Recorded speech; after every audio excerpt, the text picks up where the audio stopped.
But the one news which hit the headlines all over the world, and not so much in the United States if you listen to the news here on television, but of course if you did read articles you would find it, has to do with the situation in China. And I would say that this situation is much, much worse than many people might think. The Sun wrote today that now several surgeons, 2 surgeons, have been killed by this virus when they were trying to treat people. It says that now 56 million people are on lockdown in China. Internationally, more than 1,400 cases have been reported, and the figures always change. I mean, you turn around, a few minutes later, the figure even went higher. It also says in this article that Vietnam, Singapore, Saudi Arabia, Hong Kong, US, China, Japan, South Korea, Taiwan, Thailand, France, Australia, all have been now designated as countries where the virus has been noticed. It says experts have now warned Britain is on the brink of an epidemic. The bleak prediction reveals that of February 4, the number of infected people in Wuhan, that's the city where it all started, could hit in excess of 350,000. And then it talks about the fact that preliminary research suggests the origin of that virus. And it was at a seafood market. And now listen to this, absolute abominable news. That seafood market sold live koalas, snakes, rats, and wolf pup to locals to eat. They could also have mentioned bats, because an accompanying article says that the killer coronavirus was spread from bats to snakes to humans.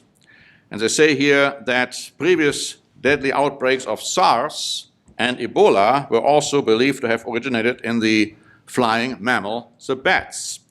And so they say that the virus went from the bats to the snakes, which provide a reservoir for the viral strain to grow stronger, and of course go on. And it says snakes are sold at the seafood market and may have jumped to other animals before passing to humans.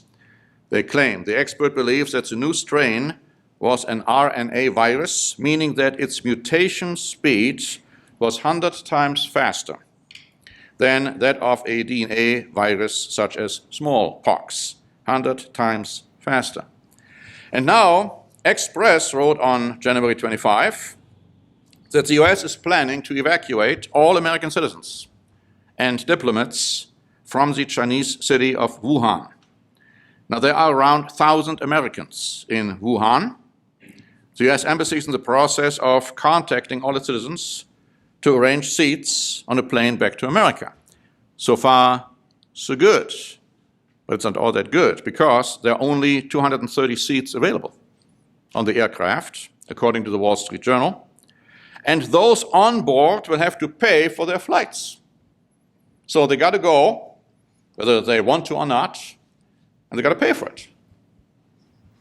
And then they also have medical personnel on board to treat suspected cases of the flu-like virus. Now, what was shocking to me was an article which was published by Business Insider on January 23. And of course, this is all going to be in the next update, but I want to read a few excerpts from it. Health experts issued an anonymous warning about a coronavirus pandemic 3 months ago.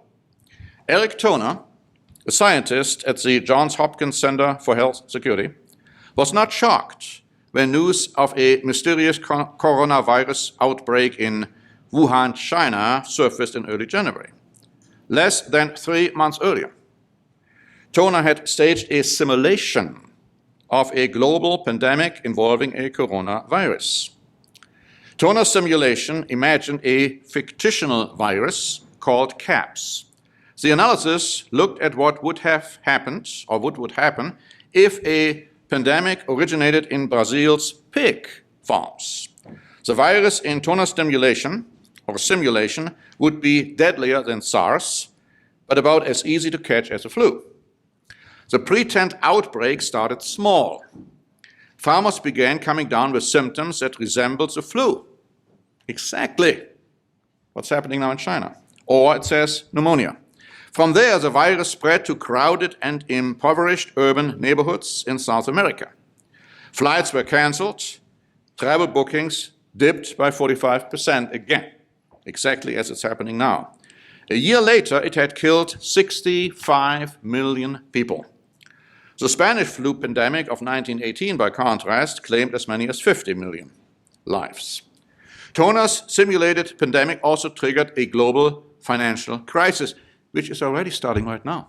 When you look at the news regarding how the stocks plummeted in response to what's happening in China. This article says, in regards to this simulation, stock markets fell by 20% to 40%, and global gross domestic product plunged by 11%. Toner said that the Wuhan coronavirus could also have significant economic effects if the total number of cases hits the thousands, which scientists tell us they will. And then it says that in the CAPS simulation, scientists were unable to develop a vaccine in time to stop a pandemic. That's a realistic assumption. Even real coronaviruses like SARS or MERS still don't have vaccines. Did you know that? They still don't have vaccines. It's part of the world we live in now, Toner said. We are in an age of epidemics. And you know, don't you, that the Bible is telling you exactly that. That ultimately, when those 4 horsemen of the apocalypse write, and of course they're already writing, millions upon millions of people will die because of sickness and disease.